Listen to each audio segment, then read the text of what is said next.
popular goal management framework, OKR, originally developed at Intel, has gained popularity as the secret sauce behind Google's unparalleled success.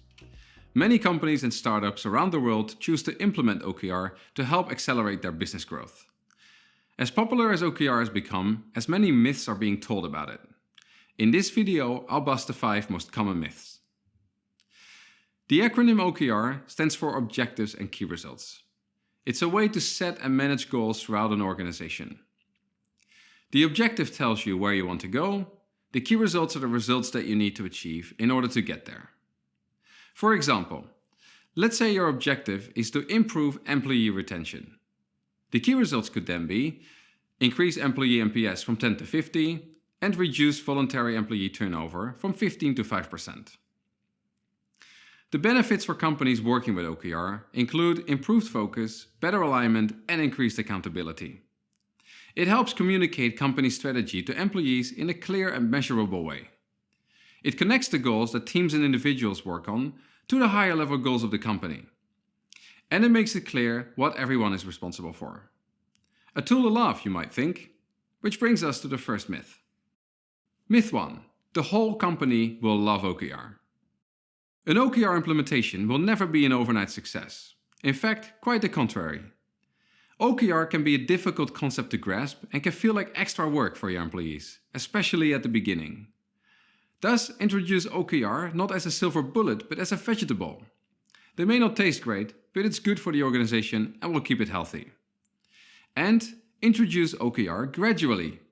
Essentially, introducing OKR in an organization is change management.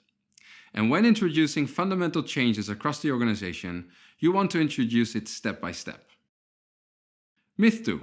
OKRs replace KPIs.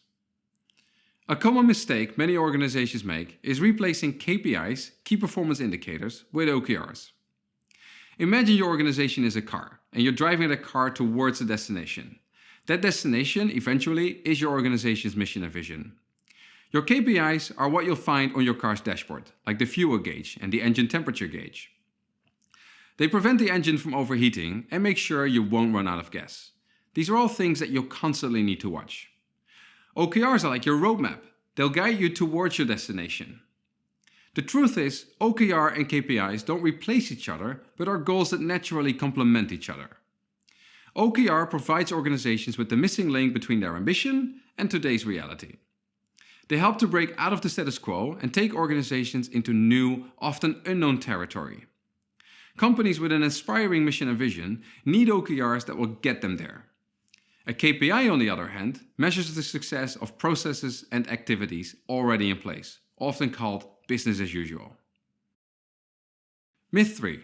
OKR is an HR tool. OKR is the perfect tool to translate your organization's long-term strategy into short-term goals for teams and individuals. Therefore, it's not a fancy HR gadget, as many companies tend to think, but it's a critical tool for CEOs and executives to help them deliver their strategies and accelerate growth. To make this happen, the CEO will have to make sure that his or her strategy is being translated into the right KPIs and OKRs for teams and individuals. And he or she would want to make sure that, for the most part, the goals are achieved. Don't get me wrong, HR plays an essential part in the process when it comes to making sure to educate all employees what OKR is and how it works.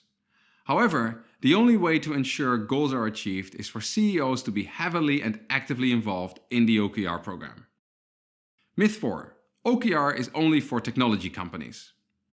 Google, Intel, LinkedIn will make you think that OKR is only for the big mature tech companies. But the opposite is true. Google implemented the OKR method back in the day when it employed no more than 40 people. At Perdoo, we have customers in 34 different countries, varying in size from 10 to 10,000 employees. And we have customers across all different industries. Really, any company can benefit from this goal management framework. Myth 5. You must stretch yourself. Numerous opinion pieces and blogs make us believe that OKRs are inseparable from stretch goals. Stretch goals are challenging and likely unattainable. Don't be fooled. Whether or not stretch goals work for your organization strongly depends on your organization's culture.